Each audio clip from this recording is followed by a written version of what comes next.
रायगड जिल्ह्यातील माणगाव तालुक्यातील प्रसिद्ध देवकुंड धबधब्यावर फिरण्यासाठी आलेल्या पर्यटकांच्या गटातील 2 तरुण बेपत्ता झाल्याची धक्कादायक घटना समोर आली आहे। पुणे जिल्ह्यातील चाकण येथून आलेल्या 20 जणांच्या गटातील विष्णू ढोक वय वर्ष 22 राहणार हिंगोली आणि गोपाल राठोड वय वर्ष 23 राहणार नांदेड हे रविवारी सायंकाळी अचानक बेपत्ता झाल्याने त्यांच्या सहकाऱ्यांच्या निदर्शनास आले।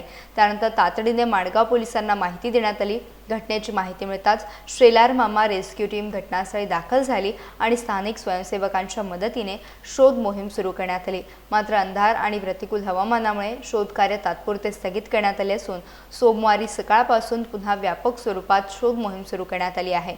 दरम्यान पावसाळ्यातील संभाव्य धोका लक्षात घेऊन प्रशासनाने देवकुंड परिसरात फौजदारी प्रक्रिया संहिता कलम 163 अंतर्गत मनाई आदेश लागू केले आहेत। तरीही पर्यटक मोठ्या संख्येने या ठिकाणी पोहोचत असल्याने प्रशासनाच्या अंमलबजावणीवर प्रश्न उपस्थित केले जातात।